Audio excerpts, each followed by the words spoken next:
Tu t'appelles comment, toi? Attends, la bouche pleine. Aurélie.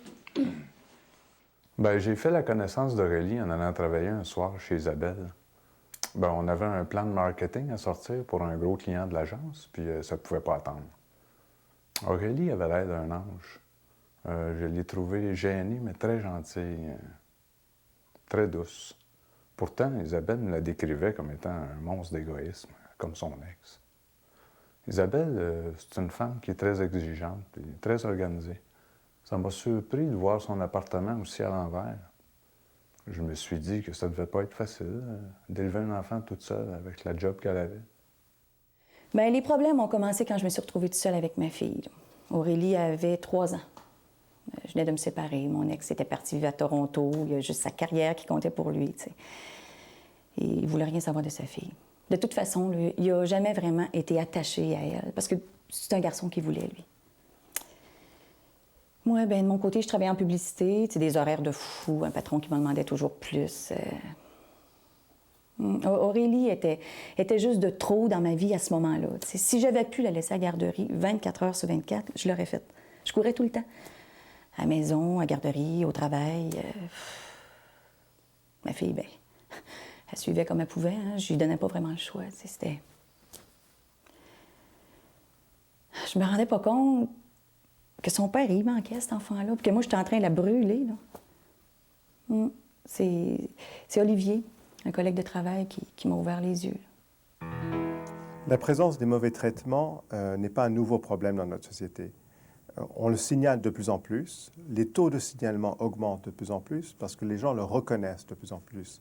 Mais c'est une problématique, malheureusement, qui est bien établie. En ce qui concerne l'ampleur ou l'incidence des mauvais traitements psychologiques au Québec, il y a 2 études qui nous permettent d'avoir des approximations. On dit des approximations parce qu'aucune de ces études-là va mesurer la totalité des formes possibles de mauvais traitements psychologiques envers les enfants. Il y a d'abord l'enquête de Santé Québec, la dernière, qui a été faite en 1999 auprès d'un échantillon représentatif de familles, en fait de toutes les familles d'enfants de 0 à 17 ans. Et selon cette étude-là, dans la population générale, il y aurait environ 20 des enfants qui auraient été victimes d'agressions verbales ou symboliques, les formes qu'on mesurait, dans la dernière année. Et parmi eux, 44 auraient été victimes à au moins 3 reprises. On a aussi la dernière étude d'incidence, l'étude d'incidence québécoise qui a été faite dans 16 des 18 centres jeunesse du Québec et qui qui documentait les signalements reçus par les intervenants qui reçoivent les signalements à la DPJ. Donc, dans 16 des 18 centres jeunesse, ce qu'on a trouvé, c'est que les intervenants reconnaissaient cette forme de mauvais traitement dans 24 des signalements reçus et retenus. Bien joli, toi. T'as-tu avalé ta langue?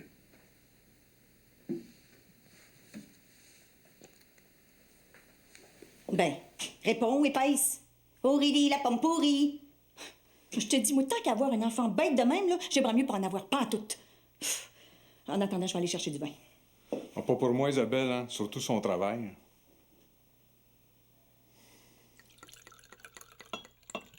Ben, Isabelle est revenue avec 2 verres de vin, puis elle ordonnait à sa fille de me faire des excuses.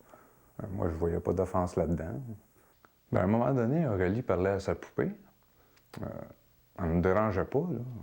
Mais Isabelle l'a menacé de l'envoyer dans sa chambre à noirceur. Comme la veille et l'avant-veille, ça ne l'arrêtait pas immédiatement. Là, Aurélie ne voulait pas aller dans sa chambre.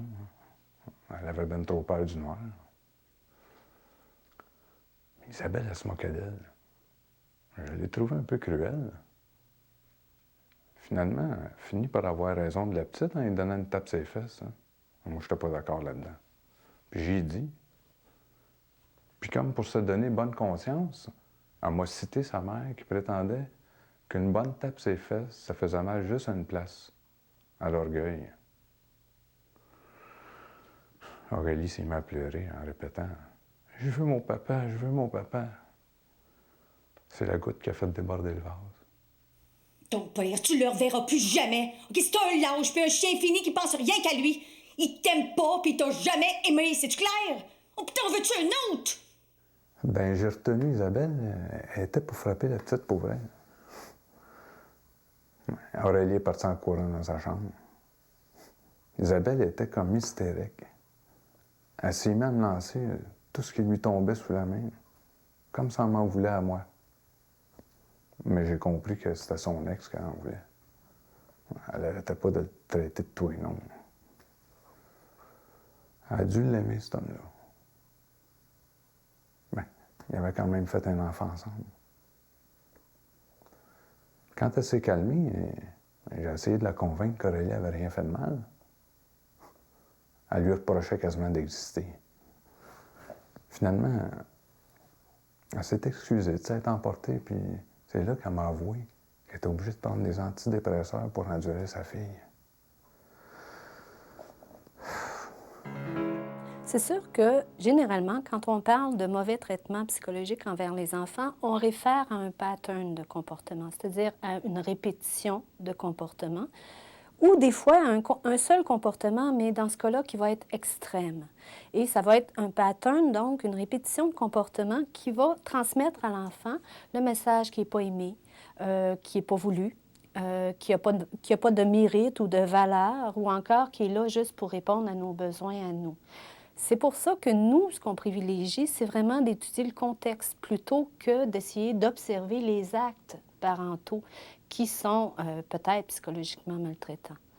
Dans les verbalisations des victimes, il y a une constante qui revient et c'est assez intéressant. Les gens vont dire que les coups, la douleur physique, ça s'en va, ça reste pas longtemps, c'est pas un impact durable, à un moment donné, ça guérit. Mais la violence psychologique, les messages dénigrants, les menaces, les messages dévalorisants, le manque d'amour, etc., ça, c'est quelque chose qui reste et qui est très douloureux et qui génère une souffrance très durable pour les gens. Et les gens vont souvent dire comme ça, c'est pire de se faire dire qu'on est comme ci ou comme ça que de se faire frapper. Moi, si j'avais à choisir entre les deux, j'aimerais bien mieux un coup. Non, ça se ramasse même pas par-dessus le marché. Les antidépresseurs avec le vin, je pense pas que ce soit bien recommandé. Sais-tu, Isabelle, je pense que c'est toi qui vas pas bien, hein? C'est pas ta fille. Non. Dis-le tout de suite que je suis folle. Ben, Isabelle a fini par admettre qu'elle était épuisée. Mais j'ai suggéré qu'on remette à plus tard notre session de travail, puis même qu'elle prenne un break de l'agence. Elle m'a promis qu'elle était pour y penser. Ce soir-là, j'ai été me coucher en me disant que c'était peut-être Olivier qui avait raison. Mais tout de suite, le lendemain, là, ça m'était déjà parti l'idée. Au travail, il a fallu que je donne les bouchées doubles. On était encore arrivés à la garderie, ses chapeaux de roue, Aurélie puis moi. Puis là, ben, elle m'a fait une crise. Je l'ai menacée de plus jamais revenir la chercher si elle se taisait pas. C'est ça marchait à tout coup, elle arrêtait net. Puis, juste comme j'allais partir, mais Guylaine, l'éducatrice à Aurélie, elle m'a interpellée. Bonjour, Madame Doré. Vous allez bien? Ah oui, très bien, merci. Vous-même? Oui, on se voit pas souvent. C'est difficile de vous attraper. Ça serait important que je parle d'Aurélie si vous avez un petit moment. Ma fille? Y a-t-il un problème avec elle, là? Les mauvais traitements psychologiques envers les enfants, en fait, peuvent être le fait de n'importe quel adulte qui est en position de pouvoir sur l'enfant. Alors, dans une famille, ça peut être le parent, ça peut être le grand frère, la grande sœur qui est adulte, mais ça peut venir aussi de l'enseignant. Ça peut venir aussi d'une collectivité, d'une institution envers un enfant. Donc, ce n'est pas nécessairement un acte individuel, hein, ça peut être un acte collectif. Et c'est d'ailleurs pas nécessairement non plus un acte intentionnel. Comme les autres formes de mauvais traitement envers les enfants, des fois, c'est avec des visées éducatives. Il y a plusieurs critères qui nous aident à identifier, à évaluer la sévérité d'une situation de mauvais traitement psychologique. D'abord, les caractéristiques du comportement parental comme tel. Est-ce que c'est quelque chose qui est très, très, très, très fréquent? La question de l'intensité aussi. C'est pas pareil de se faire parler un petit peu fort comme de se faire dire toi, je t'ai jamais désiré. Hein? C'est pas tout à fait le même message ou la même intensité. Donc ça, c'est important. La chronicité de la situation aussi. Depuis quand ça dure? Est-ce que l'enfant vit ça depuis qu'il est tout petit et jusqu'à l'adolescence ou ça a vraiment été une période circonscrite dans sa vie quand, par exemple, ses parents se sont séparés, que la famille vivait beaucoup, beaucoup de stress, mais qu'après, c'est rentré dans l'ordre. Alors ça peut être des éléments importants à considérer. D'autres éléments à considérer, c'est souvent l'enfant lui-même. Qu'est-ce que l'enfant comprend de ça?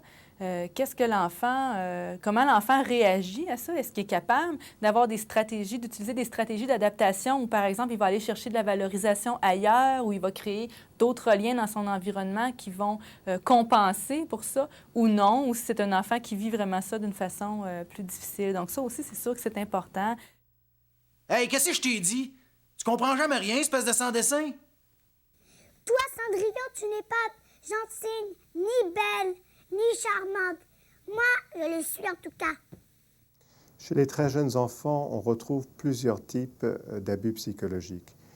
Il y a les abus psychologiques plutôt du type terroriser un enfant, l'humilier, l'insulter. On retrouve ça plutôt chez les plus vieux que chez les tout petits. Chez les tout petits, c'est plutôt au niveau de la négligence affective. Les parents qui n'interagissent pas assez avec leur enfant, qui l'ignorent dans les situations les plus extrêmes. Un enfant peut ne pas développer de manière physique par faute d'interaction avec un adulte. Donc c'est vraiment les négligences affectives qui sont une grande partie de ces situations. Et puis également les enfants qui sont témoins de violences conjugales. L'exposition à la violence conjugale est une forme de mauvais traitement psychologique. En fait, c'est une forme indirecte de mauvais traitement psychologique parce qu'elle affecte l'enfant. Voir ses parents se disputer, voire se battre, affecte l'enfant dans le sens que ça peut le terroriser, ça peut l'intimider, puis ça peut menacer son sentiment de confiance face à ses parents, l'accès à ses parents. Alors, il y a aussi la catégorie qu'on appelle isolement. Et ça va inclure autant l'isolement physique, c'est-à-dire obliger un enfant à rester assis sur une chaise très longtemps, l'enfermer dans sa chambre pour une période de temps qui n'est pas propice à son âge. Ça va inclure aussi l'isolement social. Alors ici, c'est empêcher l'enfant d'avoir des contacts normaux pour son âge. Donc, limiter de façon indue ses contacts avec ses pairs et ou bien limiter ses contacts avec un de ses parents, qu'on trouve souvent dans les cas de conflits conjugal sévères. Oh, elle m'énerve. Je l'aime pas, cet enfant-là. Elle est trop dans ma vie. Maintenant que ton père est parti, passe le balai. Ensuite, tu coivres mes cheveux et tu nettoieras mes souliers. Il y a une quatrième catégorie qu'on appelle exploitation ou corruption. Et ici, c'est vraiment de montrer à l'enfant des modèles déviants ou de l'encourager à suivre des modèles déviants. Ou bien encore de l'amener à jouer un rôle qui, encore une fois, n'est pas propice à son âge. Les parents, par exemple, qui vont un peu utiliser l'enfant comme un serviteur. Certains vont même empêcher ou encourager l'enfant à ne pas fréquenter l'école parce qu'il y a du ménage à faire, des choses comme ça. La question de la concomitance des mauvais traitements psychologiques avec d'autres formes de mauvais traitements est aussi importante parce que ça peut être un signe de sévérité de la situation. Et ça, si la recherche ne nous permet pas encore vraiment de savoir lequel des formes de mauvais traitement est la pire pour l'enfant, ce qu'on sait, c'est que 2 formes sont pires qu'une et que 3 formes sont pires que 2. Donc, un enfant qui vivrait, par exemple, un mauvais traitement psychologique et en plus de l'abus physique ou en plus de la négligence ou de l'abus sexuel, eh bien, à ce moment-là, on est devant une situation qui est plus grave. Donc, c'est sûr que c'est important d'évaluer comme il faut le mauvais traitement psychologique, mais aussi de voir s'il n'y a pas d'autres de ces éléments-là qui sont présents. As-tu fini de m'achaler? Regarde, tu vois le petit sac vert, là? Je vais te mettre dedans, là, puis après, au chemin, si t'arrêtes pas. Les enfants ont peur pour plusieurs raisons. Ils pensaient que sa mère allait disparaître à chaque fois qu'il est fâché et qu'elle ne revienne plus jamais quand il est fâché. Le fait d'avoir été victime de mauvais traitements dans son enfance est un facteur de risque lourd pour reproduire ce comportement-là envers son propre enfant. C'est clair que, bon, dans les études, c'est 35 à 40 qu'on dit des parents qui ont été victimes le seraient envers leur enfant. Mais en même temps, ça dit aussi que ce n'est pas automatique. Donc, le fait d'avoir été victime ne fait pas de vous un agresseur automatiquement.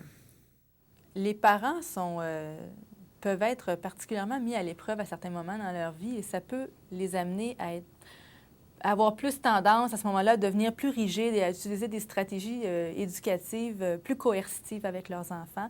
Des situations de stress intense, par exemple, souvent liées à des situations de séparation difficiles, de conflits importants avec le conjoint, de difficultés financières importantes, par exemple, de perte d'emploi. Ce sont toutes des situations où le parent, ses capacités d'adaptation sont mises à rude épreuve et à ce moment-là, l'enfant devient plus à risque parce que le parent est moins capable de gérer toutes les petites choses du quotidien, moins capable de lui donner aussi toute l'attention dont il pourrait avoir besoin parce qu'il est trop aux prises avec ses propres problèmes.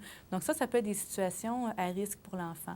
Les enfants, il y a certains enfants aussi qui, de par leurs caractéristiques, peuvent être plus à risque également. Par exemple, un enfant qui n'a jamais été désiré, un enfant d'une union antérieure qui est un peu un trouble-fête dans la nouvelle famille, dans une famille recomposée, par exemple. Un enfant qui présenterait des caractéristiques physiques indésirables ou encore une déficience, une maladie chronique. Alors, tous ces enfants-là peuvent être particulièrement à risque de mauvais traitements psychologiques. Il y a de plus en plus d'études qui mettent en évidence qu'il y a des facteurs qui empêchent la reproduction de la maltraitance. Par exemple, avoir eu accès dans sa vie à une relation soutenante. Par exemple, avoir reconnu d'avoir été victime, d'avoir mis en évidence pour soi les impacts que ça a fait et de ne pas avoir envie de reproduire ces impacts-là envers l'autre. Donc, la conscience de sa propre victimisation est un facteur extrêmement important de non-reproduction de la violence. Je pense aussi, il faut dire que aussi d'avoir des conditions de vie pas trop stressantes et aussi, je dirais quand même, l'enfant lui-même, c'est-à-dire un enfant qui pose des défis pas trop insurmontables pour le parent. Donc, c'est tous des facteurs qui font que, oui, on peut s'éloigner de la violence même si on l'a connue. Si tu fais pas ce que je te dis, là, tu vas y goûter, puis pas à peu près. Quand on a peur, notre cœur il bat très, très vite et on se tasse un peu dans notre lit serré. Alors, quand je regarde en rétrospective d'autres dossiers ou d'autres cas d'enfants dont j'ai eu à traiter ou à intervenir dans le passé, et puis j'étais plus ou moins sensibilisée à la problématique des mauvais traitements psychologiques, ce que je remarque, c'est que le focus va avoir été mis sur l'enfant, sur les troubles de comportement, sur les manifestations de l'enfant, puis peut-être un peu moins au niveau du contexte familial, au niveau de ce qui était vécu dans cette famille-là. Alors, on oublie à un moment donné, on s'y perd un petit peu, puis on focus sur l'enfant, alors que les causes émanent beaucoup de la famille. Bon, quand tu fais tout ce que je veux, tu vois, on est bien ensemble, puis je t'aime. Moi, je pense qu'il y a des grandes personnes qui demandent trop de choses aux petits enfants.